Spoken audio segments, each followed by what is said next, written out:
All the clinic staff are employees of Care Here. Yeah, we recruit them. They're either 1099 or W-2 based on the number of hours they work, but they are Care Here employees, managed and hired, recruited, trained by Care Here. So again, the way to think of this is that we're hiring a clinic operator to operate the clinic. We are reaping the profit benefits by not paying out in the projections that we can go over, and I fully hope that we can go over these projections. That's what we're saving, the not paying out of the healthcare dollars because of the savings that are generated those two ways that I talked about, cost efficiency and cost avoidance. So again, you're saying that the savings are going to be generated on the premise that the employees are willing to utilize this clinic. Well, we know from, and Jess can speak to the 180 other clinics that they have, it's not going to be 100% people using it the first week. Mm-hmm. There will be some incentives that we'll have to do to draw people in to get them to do it. I guess I'm interested in what those incentives are. I think your cost-benefit study indicates what the savings are to the town. What are the savings to the participants in this plan in terms of co-pays, deductibles, annual premiums? That's exactly the savings. The co-pays, if you have a $25 PPO plan, you don't have to pay that coming in here. So if you have 3 children and you have to go to the clinic 3 times in the course of 6 months, say 1 for each child, that's $75 you don't have to pay. If you choose to use the generic prescription that's available through the clinic, there's no cost for that. You're welcome to go to a local pharmacy and get the clinic and get the prescription filled, and that will be treated just like your health insurance plan would treat it. Whatever that copay was on a generic, on a name brand, on a premium, the copay would apply there. So you would have that for a savings. If you had a blood test that was at the clinic and you didn't have to pay for that, but you certainly could go to another clinic and pay for a $20 blood test or $10 or $30, whatever the number is. I think I just paid $89 for one of my daughters on a claim that I have because we have the HSAs. Now, those people who have an HSA, because of the tax and federal IRS laws that are around the high deductible plans, I think there may have to be a small copay, like $5 to use the clinic, just because of the IRS laws that involve those dollars in that. But Jess can talk a little bit more detail about that. How many different programs are there for the employees?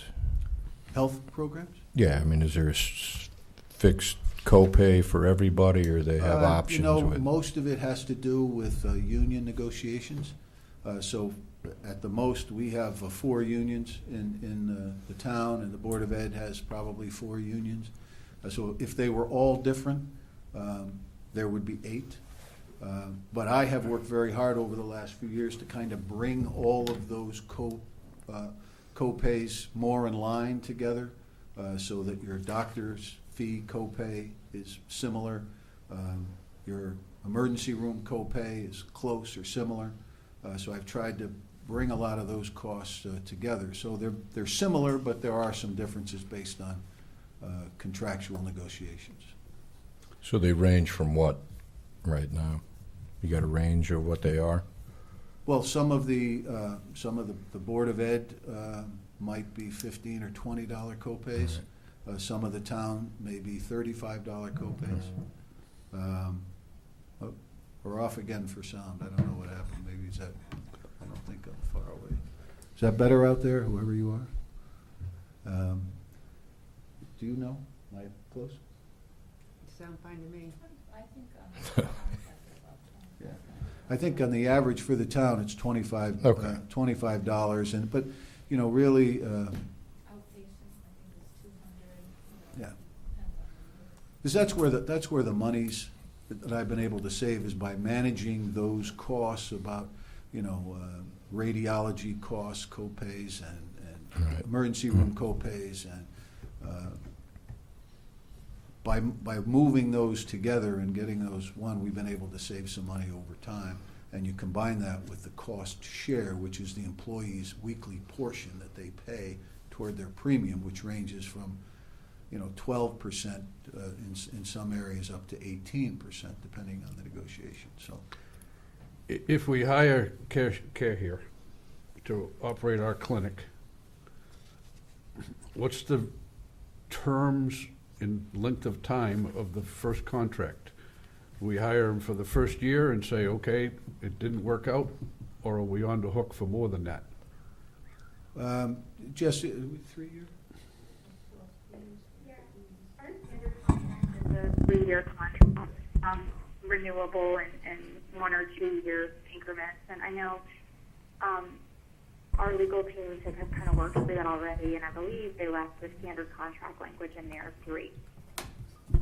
And we had Tracy Collins, our town staff attorney, worked very closely with the care here. This was a long negotiation to kind of move some of the things that care here gave up and we gave up, but it's still based on a funded basis, on an annual basis. The town has that funding clause that we have to have because our budgets are done every year. So That contract was executed, right?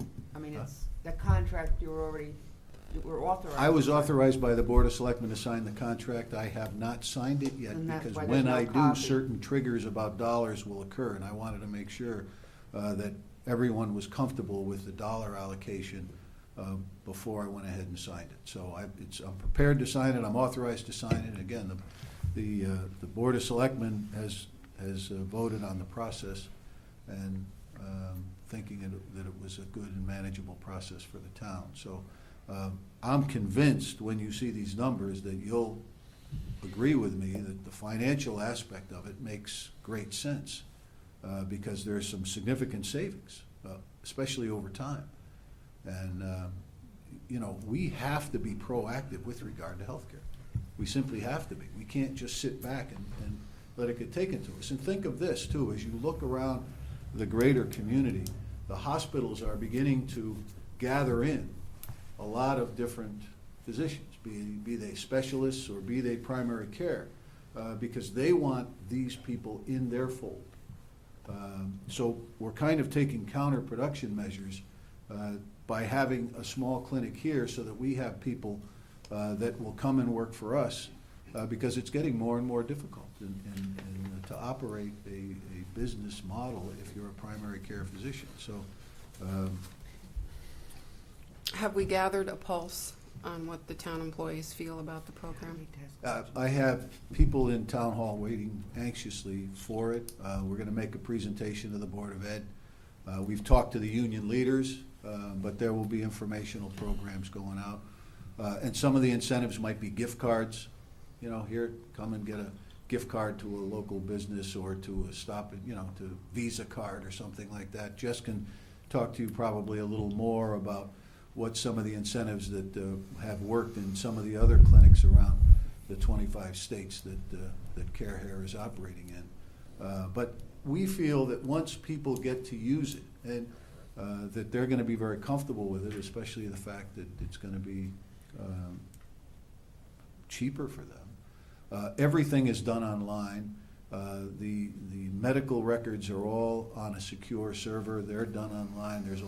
The privacy concerns are very real for Care Here. They do this with, as you heard, hundreds of thousands of people, and Jess may want to speak a little bit about that process. But there's no one, I don't see any of the records, just as I don't see any of the records from anybody now, even though I manage, and make decisions on who we're going to in terms of the healthcare company and whatnot, so. Go ahead. Wow, okay. I know we're still in introduction period, right? Because we haven't gotten into any of the projected estimates and et cetera. So basically, the broker for the town, Sonia, for the your health insurance broker is who? Sonia Kaminsky was formerly of CBC and then merged with Brown & Brown. They've been our healthcare broker for both the Board of Ed and the town for a number of years. Okay. And aren't there other models? I mean, I know that there's all this shifting out there when you look at creating these clinics right here in Connecticut. Not exactly like this where the town itself is running a clinic and having someone else manage it, but I guess there's lots of opportunities. And was there any like research done on what kind of opportunities are right here in our own backyard? Well, I don't know that there are companies that are right here in our own backyard that provide the same service that Care Here does. I don't know that there are companies that are in 25 states that have 180 clinics that they manage. So what I know is how much we pay out every year in claim dollars.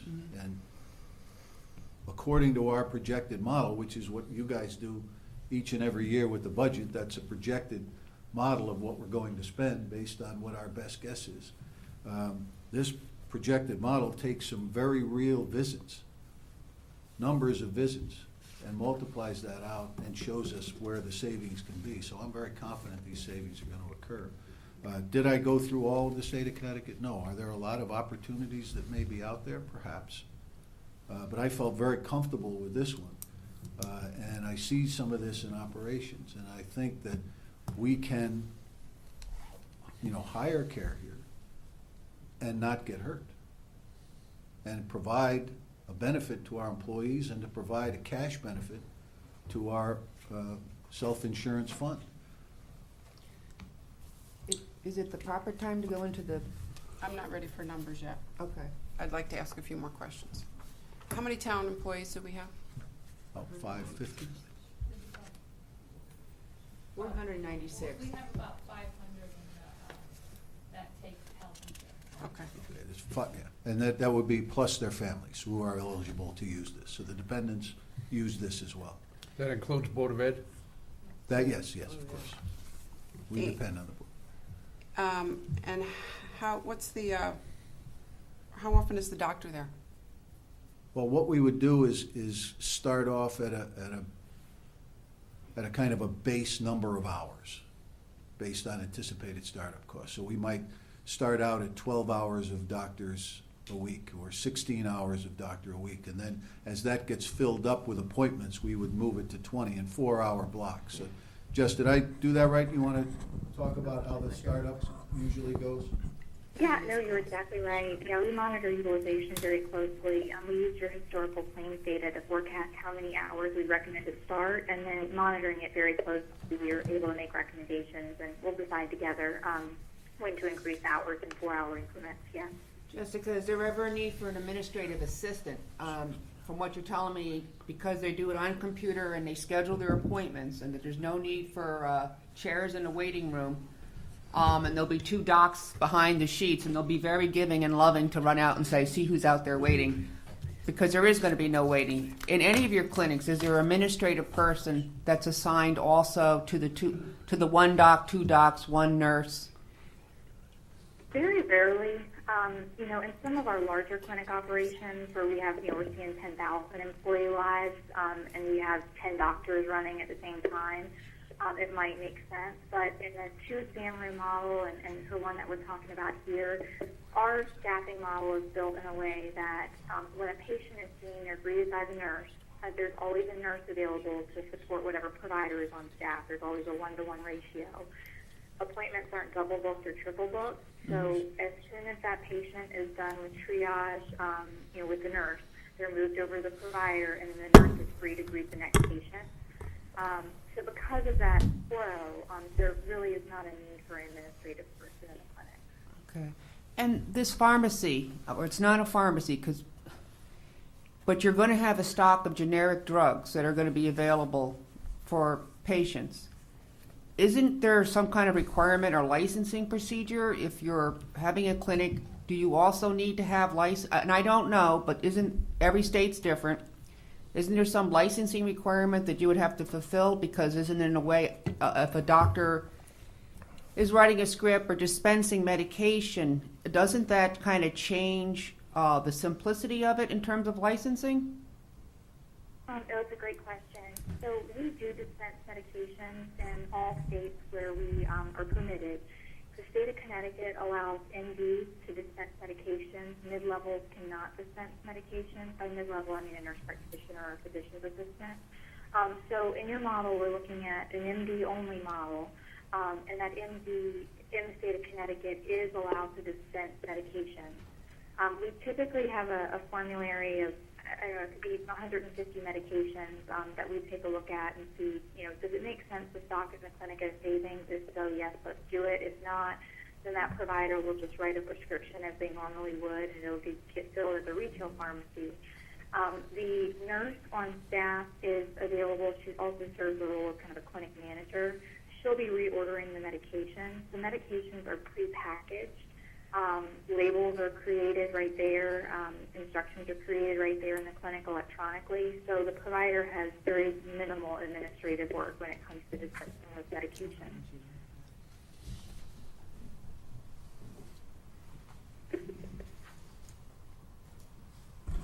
So regardless of how many people use the clinic the first year, how do you get paid? What if the clinic opens up, the town has to pay the docs, right? Or they're going to pay if the docs are needed. There's going to be rent, and then there's the equipment costs. I'm not trying to get into numbers, but all these things have to be there. And then say, reluctantly, there might be a few a month. How do you get the management fee? We have those in the projection, so why don't we just include that with a projection conversation, if that's all right. Any other generic questions about the operation? Yeah, a couple. I'm trying to envision how this would work. I'm thinking about myself and my life. I'm not an employee, but I have my own physician, and she has all my records, and I have a relationship with her. And I'm trying to imagine how this, numbers aside, this is more of a people question. What would be the incentive for someone to go? I mean, I can see if you got the flu or you got to get in and get something quick, and your PCP is busy. But generally speaking, I'm trying to understand why somebody would leave their current PCP and go to a clinic. We have clinics in town where they could do that. I'm not seeing it. Help me out with that. You want to take that, Jess? Or? Yeah, sure. Wasn't sure. It's a great and fair question. So the majority of our groups, for those that are on a non-HSA qualified plan, have decided that anything that happens in the four walls of the clinic, whether it's the office visit copay, any lab work associated, or the pharmaceutical assistance, there's absolutely no charge for that. For an HSA qualified plan, due to IRS guidelines, we do need to collect something for any type of visit that is non-preventive or diagnostic. So we do have the ability to collect in those cases. So cost is usually one of the number one reasons that patients decide to gravitate toward the on-site clinic. The number I'm two having trouble reason, hearing her. Hey, Jess, hang on. Jess. Maybe she's speaking a little too fast by the time I hear it. I don't know. You guys are- We have this phone system that we got in the Fred Flintstone age. So it's a little bit muffled coming out, and Lisa's having trouble understanding you. But you said, in essence, the cost was the number one reason based on the elimination of the cost share and the lab fees and the drugs. So perhaps if you could either speak a little slower and see if that helps. I'll try to move the microphone around a little bit too. Okay, Jess? sure. So that was number one.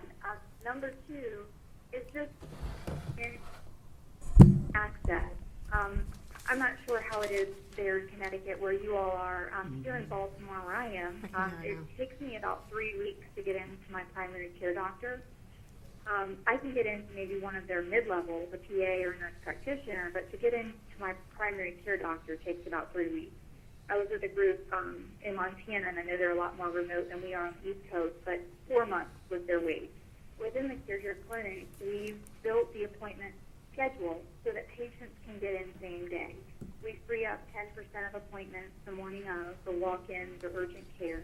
So just the access is one reason, and the convenience factor, too, of just being right there on the employee's work site. They don't have to leave. It's nearby, and they can also leave with their medication in hand.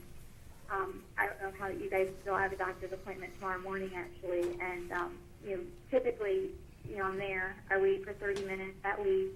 I get pulled back. I wait a little longer. I spend just a few minutes with the provider, and then I still need to go to the pharmacy to get my prescription filled. So to be able to be in and out in 20 minutes, 30 minutes with your prescription in hand, the convenience factor is another reason that folks would try us out.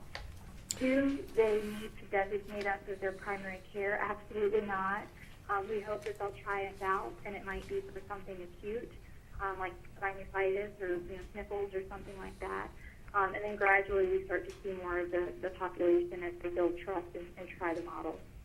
See, what I'm struggling with, Jess, is I'm hearing 3 appointments per hour, right? 20 minutes an appointment. So 8 hours a day, or I don't know, even say 10 hours a day, right? That's 30 appointments in a day, 5 days a week. No, they're talking about 16 hours a week. 16. No, of doctor time, right? Well, the doctor time's even less, but I'm saying open. I guess I'm having a hard time understanding. We're saying no waiting. I can call in and get in the same day, but I can't see that, because if we have 500 employees plus family members, say the average family, even say 3, right, for the average family. So 1,500 people in town would want to use it, and yet we're only processing 30 appointments in a day. It's what am I missing? Well, you're missing that not all the 1,500 want to use a doctor every day. Well, no, of course When they was the don't, last but they time do you- in flu season. I don't get sick. I'm When not a was good the last example. time you went to the doctor? I don't get sick. But When in was the last flu time you went season, to the people doctor? go a lot. Has anybody been to the doctor in the last 30 days? Oh, yeah. Yes. 12:30 this afternoon. All right, so, I'll let Jess answer that, but, it's based on need. We start with 16, which is 50 appointments a week, right? 16 hours times 3 is 48 appointments per week. And see how that goes. If the need, and we hope the need rises, because we want all the employees to use it, But how could we accommodate that? we certainly would be able to accommodate. How? In the following year? You're saying that as We're the need saying as we arises, move- that you would add hours? Jess, can you give me a time frame on how the startup goes and what the average utilization growth is? Yeah, absolutely. So we typically see within the first 60 days that we are at about 60% utilization. At the end of about 180 days, we're at about 85% utilization. And then at the end of the year, we're at 100% utilization. We really hope, though, that we're keeping utilization right around 85 to 90%, because that means I still have some wiggle room. I still have some availability for patients within the schedules to do walk-in appointments. So we don't want it to be completely maxed out. The numbers that we'll hopefully look at in a minute here, they were based on your historical claims data. So we looked at the number of visits that are occurring out in the marketplace, and we looked at how many historically we are able to move into the clinic in year 1. And so that's how we came up with the 16 recommended hours. Now, that, keep in mind, is monitored very closely. It's monitored on a weekly basis. So we're going to be able to dial up hours very quickly, should we see that, utilization is getting to that 85 to 90% fill rate on a continual basis. So, Jess, say you peak out with your demand, so you have to either hire more doctor hours or whatever. How does that cost get passed on to the town then? You're charging a certain amount per employee or member that's being insured, regardless of whether they use it or not, right? So if you find there's greater demand for the service, what happens to the cost? Does the town have to pay more in a fee per employee, or the cost of hiring that person just gets passed on? The doctor or nurse or whatever. Did you hear that, Jess? Yeah, I did. Okay, I did. Great question. So it's simply, if additional hours are needed, the only cost that the town would incur is that additional staffing for that provider, the hourly staffing. Care here simply charges a per employee per month management fee. Sorry, I'm in Baltimore. If you guys can hear that siren going by, that's typical here. Why don't we do this, Jess? Can we just go through the numbers just so you Let's see have one that? more and- question. And then I think you'll be able to get a feel for how many appointments are based on this projection. Because there's a number of appointments. Then we can go Yes. back to these other things, but I think it might be helpful in terms of your understanding. Do her one more general question, and Please, I as a have member of one, the and then finance we'll go on to board. the numbers. Okay, you have 180 clinics, I think Yeah. you said. Out of the 180 clinics, what percentage is it free for the insured, and what percentage of those clinics do people pay? We have 30% of our clinics offer an HSA qualified plan. In some form, some of them have two plans, maybe a traditional style plan and an HSA plan. In all of the HSA plans, we are collecting some type of payment for a non-preventative visit. And we've talked about this with the town and our ability to do that to make sure we're in compliance with IRS guidelines. We might, out of the other 180 clinics that just have, a traditional plan in place, maybe collect a $5 or $10 copay on two of them. I think they're in Texas. All of our groups decide not to charge a copay for an office visit unless it's an HSA qualified, plan participant. Has there ever been an occasion during the past 10 years, during the contract process, where you had the contract and then the terms had to be changed so there was more of a contribution from the employee to make it more sustainable for the town and for yourselves? Not to my knowledge, we haven't, but that, if that needs to happen, that's totally fine for Care Here. We view this as your clinic. We just manage it for you and take care of the patient.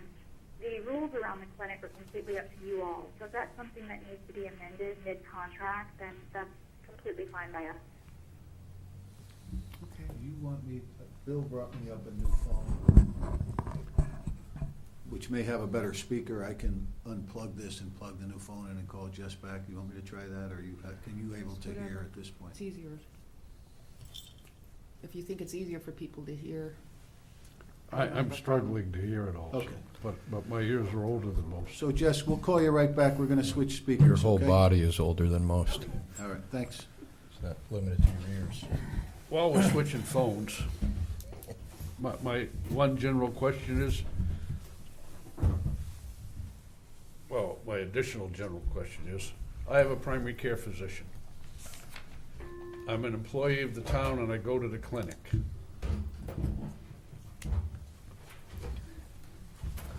And the doctor there prescribes some drug for me to take. How does that get communicated with my primary care physician? Is that up to the employee, or is there a communication from the clinic that my primary care physician can tap into? My money's on A.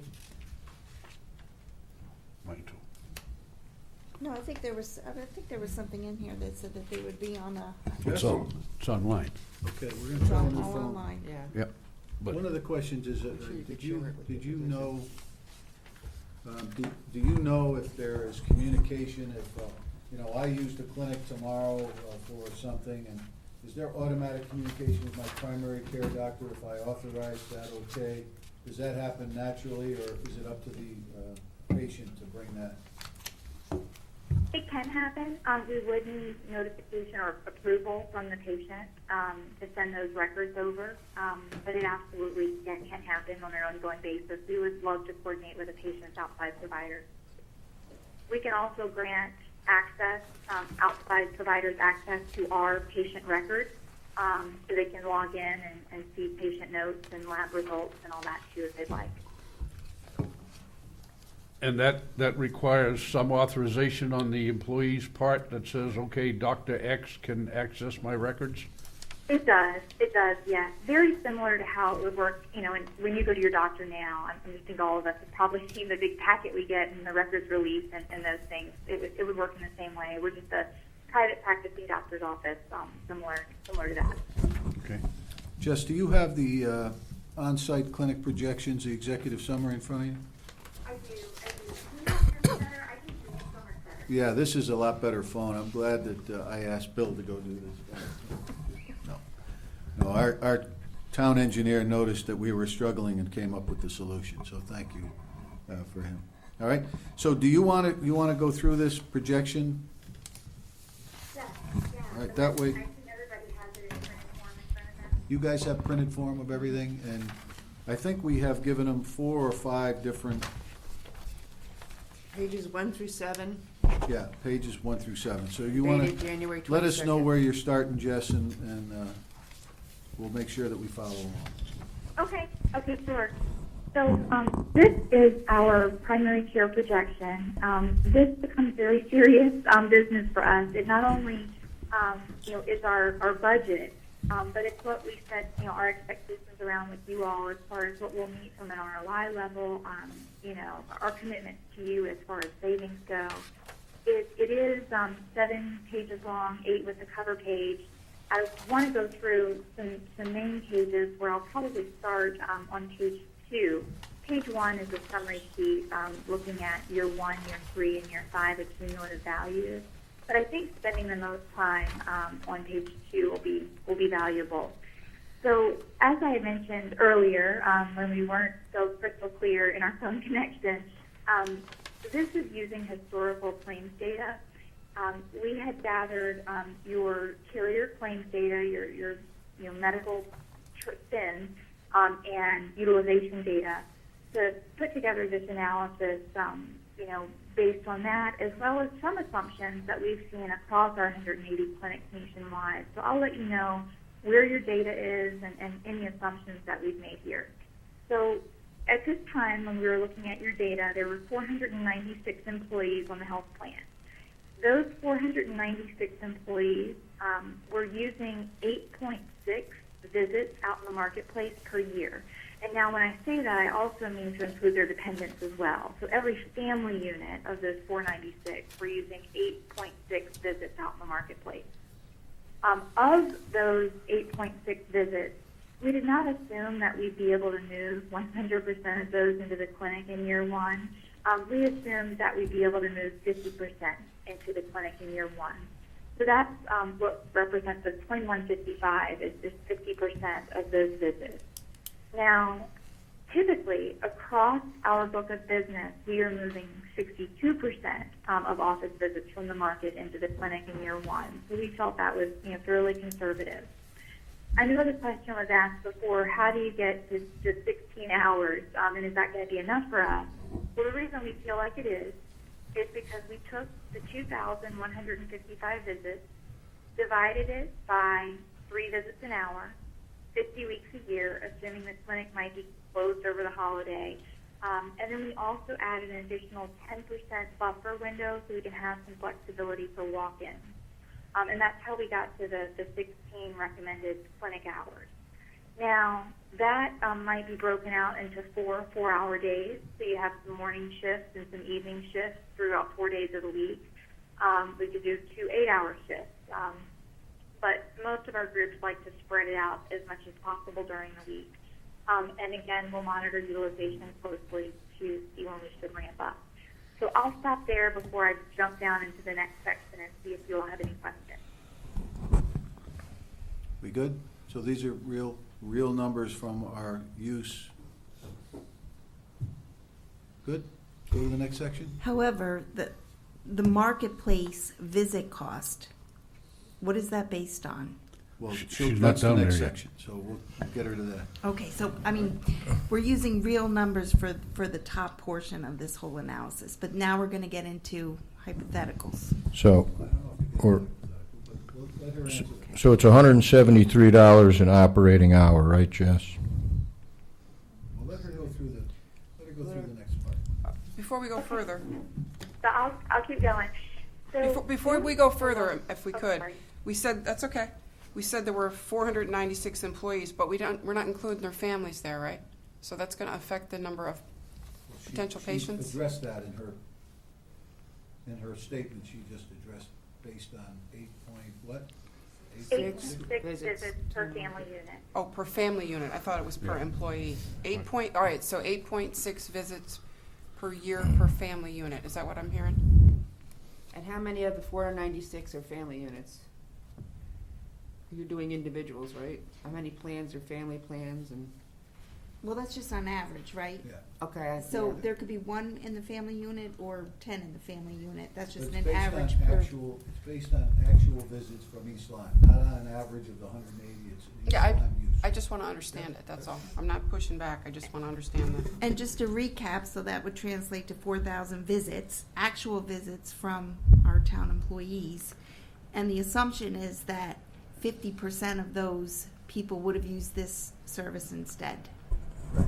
And also that the average use in the 180 on the first year is 62% in her other clinics. So this is a conservative average. We expect the savings to be more. All right, you want to get on to the next part, Jess? Sure. We then take a look at what your current office visit cost would be. Now, again, remember, we're using your historical claims data. We're taking a look at the type of office visits that are occurring out in the marketplace that we know can move into the clinic. Those type of visits are, of course, primary care-related visits, wellness, prevention-related visits, annual physicals, all lab work. We have a national contract with LabCorp, so we can literally process any lab that is ordered by a provider, even labs that are ordered by a specialist. So an example that I like to give sometimes is if a patient is on Coumadin at the blood center and they need to come in on a regular basis for their PTI&R, they're coming in very, very frequently. We can get that lab process or blood drawn at the clinic and send that out to LabCorp. The results come back to us and we can coordinate that and send it over to their specialist to review out in the marketplace.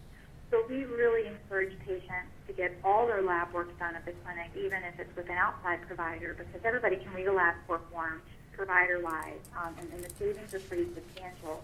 A thyroid test, this code with a carrier out in the marketplace is sometimes around about $130.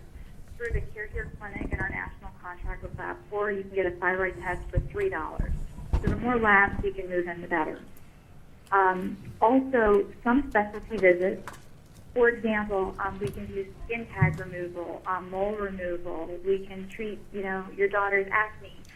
So some dermatology visits can be moved into the clinic. We do chronic care management. So some endocrinology maintenance visits for diabetic patients, for example, hypertensive patients. A lot of those visits can be moved into the clinic. So there's a sliver of specialty care, but not all. Urgent care, I know this clinic's only open for 16 hours to start, is what we're recommending. So you're not going to be able to capture a huge amount of urgent care or a huge amount of ER, of course, but there may be a portion of that in there as well. So that $176 in the current year, and then with inflation, $100 in a subsequent year, encompasses those different categories that I just talked about. Okay, and then it says care here costs next to the marketplace costs. You have no cost in terms of visits per year, or what would go in there? Yeah, so let me go on down and explain how this works. I think just to kind of give a high-level comment first, we are a pass-through model, which essentially means that staffing, equipment, and supplies, and pharmaceuticals and labs are all at a pass-through to our clients. So we have national contracts with LabCorp, as I mentioned, with PSS, who's a pretty popular medical supply distributor, where we're getting nationally contracted rates. And if we pay $1 for a box of gauze, our clients pay $1 for a box of gauze. We simply charge a per employee per month management fee to manage the clinic. We feel like incentives are aligned that way. You're paying on utilization, and we're moving away from that fee-for-service-based model that's in the marketplace into a very flat, predictable cost.